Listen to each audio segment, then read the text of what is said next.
This is our lecture number 10 for class 11th। अब तक हमने जो थर्ड यूनिट की है इसके अंदर हमने मोशन के बारे में पढ़ा है। जो लास्ट टॉपिक था उसके अंदर हमने फ्रिक्शन वाला टॉपिक खत्म कर चुके थे लास्ट लेक्चर में ना। आज का जो हमारा पहला टॉपिक रहेगा वो है सेंट्रीपिटल फोर्स का। सेंट्रीपिटल फोर्स ये हमारा आज का पहला टॉपिक। अब आपने पहले सुना होगा कि यदि हम कोई भी ऑब्जेक्ट लेके चल रहे, सपोज करो इलेक्ट्रॉन है वो अपने ऑर्बिट में मूव करता है। नॉर्मल हम किसी भी ऑब्जेक्ट की बात करें जो सर्कुलर पाथ में मूव करता है, ये हमने कोई भी एक पाथ मान लिया सर्कुलर पाथ, और इसमें कोई भी ऑब्जेक्ट है वो रिवॉल्व कर रहा है, ठीक है। और वो रिवॉल्व किस तरीके से कर रहा है कि यदि उसके ऊपर से फोर्स अप्लाई कम हुआ या फिर फोर्स हटा तो उसकी जो मूवमेंट होगी वो अंदर की साइड होगी, ठीक है। आपने केमिस्ट्री के अंदर पढ़ा होगा कि जब इलेक्ट्रॉन है उसकी एनर्जी डाउन हो जाती है तो वो अंदर वाले ऑर्बिट में शिफ्ट होता है। भाई इस तरीके से ना सर्कुलर ऑर्बिट होती, जैसे ही एनर्जी ज़्यादा हुई तो वो बाहर वाले ऑर्बिट में शिफ्ट होगा, यदि एनर्जी कम होती है वो अंदर की साइड शिफ्ट हो जाता है। तो जैसे ही सेंट्रीपिटल फोर्स की यदि हम बात करते हैं, यदि हमारे पास कोई भी एक ऑब्जेक्ट दे रखा है उसकी जो डायरेक्शन है वो अंदर की साइड, फोर्स की जो अप्लाइड हो रेडियस की साइड में जब एक्ट होता है उस फोर्स को हम क्या बोलते हैं, सेंट्रीपिटल फोर्स। ये आपने पहले पढ़ भी लिया होगा, 9th क्लास में भी आता है सर्कुलर मोशन वाला जो चैप्टर हमारा, उसमें हम इसके बारे में पढ़ते हैं। तो यदि हम इसको लिखें, the force required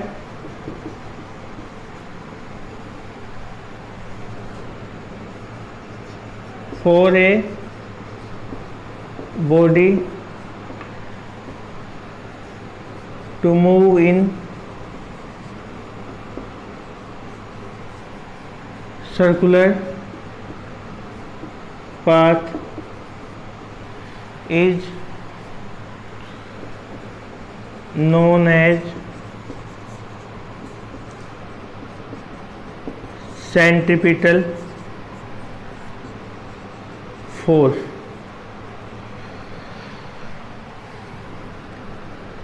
This force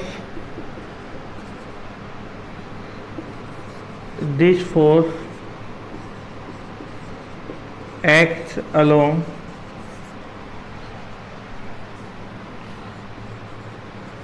the radius of the circle। ये हमने बता दिया भाई। यदि हम इसका एक सिंगल डायग्राम की बात करें इस तरीके से हमारे पास, अब ये ओ इसका जो सेंट्रीपिटल फोर्स होगा हमारे पास, उसकी जो डायरेक्शन है वो डायरेक्शन किस साइड होती है भाई, टुवर्ड्स द सेंटर होती है। मतलब जो हमारा ऑब्जेक्ट यदि हम यहाँ पे बात करें तो किस साइड मूव करेगा, वो सेंटर की साइड में उसकी डायरेक्शन होती, radius along radius and toward centre भी लिख सकते हैं हम इसके साथ।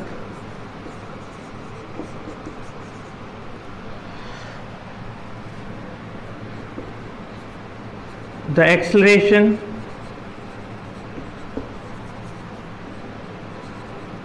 Required to move a body in circular path is known as angular acceleration। कि भाई जो यदि सर्कुलर पाथ में कोई ऑब्जेक्ट हमारे पास वो रिवॉल्व सर्कुलर पाथ में कर रहा है तो उस टाइम जो उसको एक्सेलरेशन चाहिएगा, इसको हम भाई सेंट्रीपिटल एक्सेलरेशन बोल सकते हैं।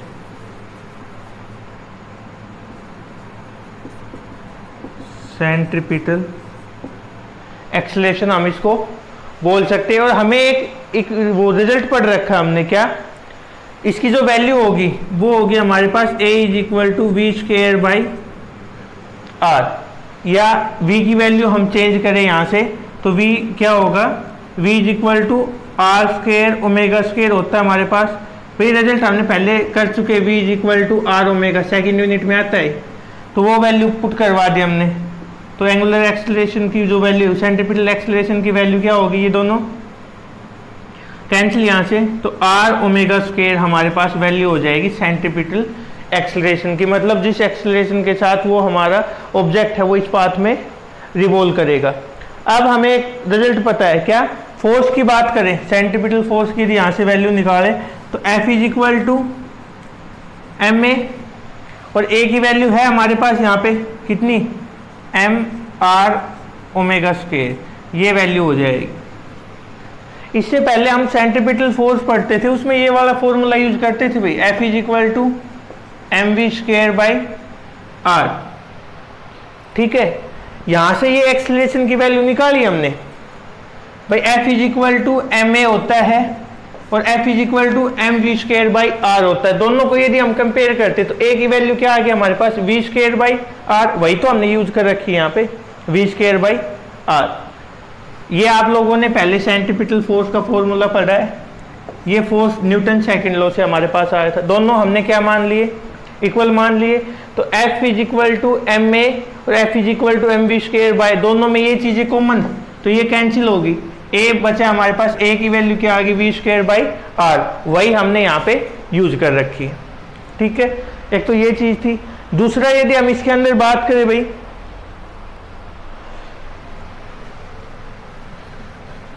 ये तो हमने किसके बारे में पढ़ लिया, सेंट्रीपिटल फोर्स, जिसमें क्या होता है भाई, यदि फोर्स अप्लाई कर रहे हैं, कोई भी ऑब्जेक्ट हमारे पास उस सर्कुलर पाथ में जब रिवॉल्व कर रहा है, उस टाइम पे जो फोर्स उसके ऊपर लग रहा है वो कौन सा होगा, सेंट्रीपिटल फोर्स। लेकिन यदि हम दूसरी बात करें भाई, दूसरी बात किसकी करें, सेंट्रीफ्यूगल फोर्स होता है एक। अब कहोगे सर ये क्या होता है, हमने तो सेंट्रीपिटल पढ़ रहा, सेंट्रीफ्यूगल तो पढ़ा ही नहीं। पत्थर लिया हमने, एक धागा बांध लिया उसके, और धागा बांध के उसको ऐसे घुमा रहे, ऐसे घुमाते घुमाते हम उसको एक जगह पे जब छोड़ देंगे तो वो बाहर की साइड मूव करता है, बाहर की साइड। उस टाइम पे भी वो ऑब्जेक्ट है वो जो हमारे पास हमने पत्थर बांध रखा है, वो सर्कुलर पाथ में तो घूम रहा है, लेकिन वो अंदर की साइड नहीं आता, वो बाहर की साइड चला जाता है। क्यों, क्योंकि उस पर जो फोर्स अप्लाई हो रहा है वो इस तरीके से हम अप्लाई करते हैं कि जैसे इससे फोर्स हटेगा ये अपनी जो नेचुरल पोजीशन में आएगा, स्ट्रेट लाइन में मूव करना शुरू कर देगा। आगे चीज समझ में नहीं आई, फिर दोबारा से समझ लो कि हमने एक पत्थर लिया भाई, उसको धागे से बांधा, उसको ऐसे घुमा दें और घुमा के हमने एक बार छोड़ दिया उसको। जैसे ही हम उसको छोड़ते हैं, हम क्या देखते हैं कि जो पत्थर है हमारा वो स्ट्रेट लाइन में ट्रेवल करने लग जाता है। उस टाइम पे जो सर्कुलर फोर्स अराइज होता है, ठीक है, उसको हम क्या बोलते हैं, सेंट्रीफ्यूगल फोर्स। क्या बोलेंगे उसको, centrifugal force.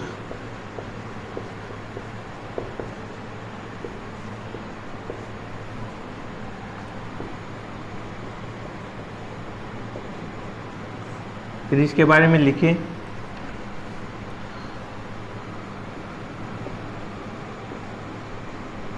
the force which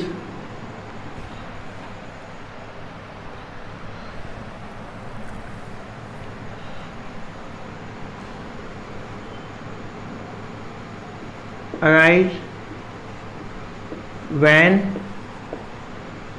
an object moves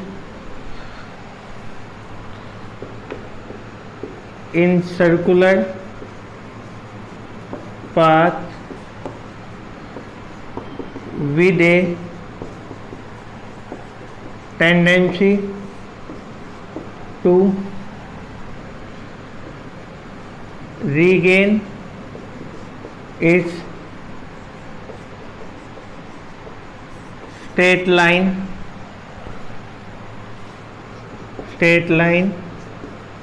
path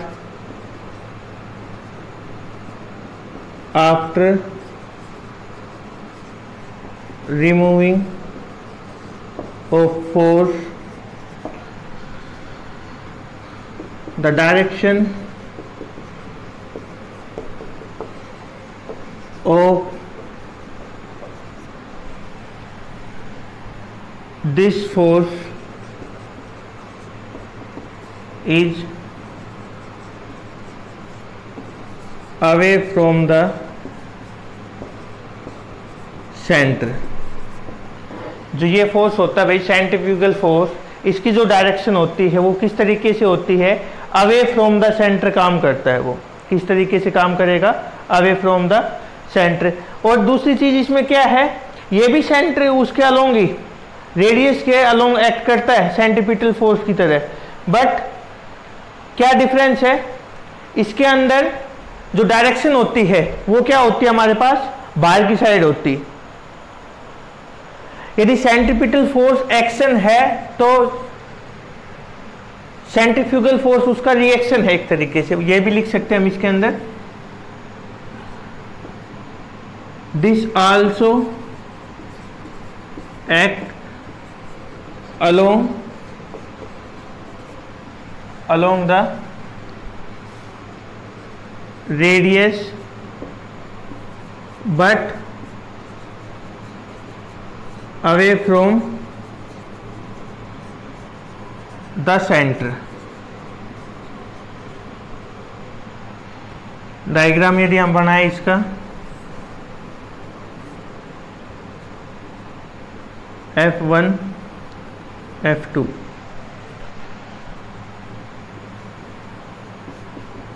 centrifugal force is reaction of centripetal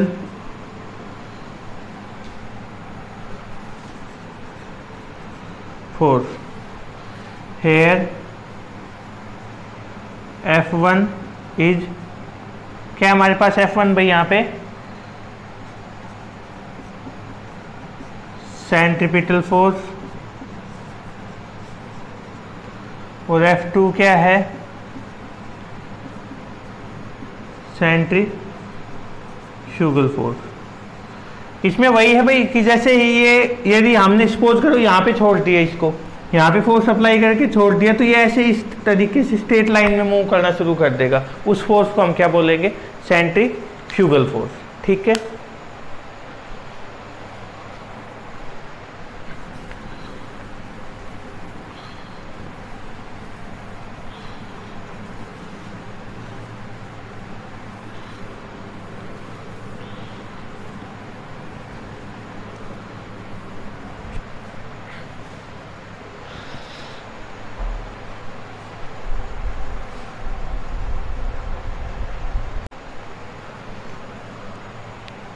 अब भाई जो नेक्स्ट टॉपिक है हमारा वो हम पढ़ने वाले हैं, उसको हम कल पढ़ने वाले पहली चीज तो। लेकिन मैं बता देता हूं कि अगले दो टॉपिक है, दोनों बहुत ज़्यादा इंपॉर्टेंट है। दोनों में सिमिलरिटी क्या है, डिफरेंस क्या है।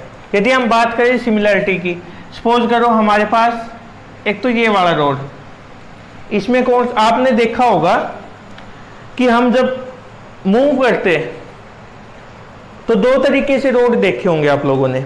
एक तो जिसमें दोनों लेवल बराबर होते हैं, एक ऐसा होगा जिसका एक किनारा ऊपर की साइड होगा, जिसका दूसरा किनारा नीचे की साइड होगा। मतलब जो आने वाले दो टॉपिक हमारे राउंडिंग ए, लेवल, कर्व रोड, और अगला है हमारे पास बैंकिंग ऑफ रोड। तो ये दोनों ही टॉपिक इम्पोर्टेंट है, इनको ध्यान से पढ़ना है। कंपटीशन के हिसाब से, सिलेबस के हिसाब से दोनों भी पेपर में आने के पूरे चांस। ठीक है, तो ये था आज का हमारा लेक्चर नंबर 10, जिसके अंदर हमने किसके बारे में, सेंट्रीपिटल और सेंट्रीफ्यूगल फोर्स क्या होते हैं, दोनों के डिफरेंस पता किया। Thank you.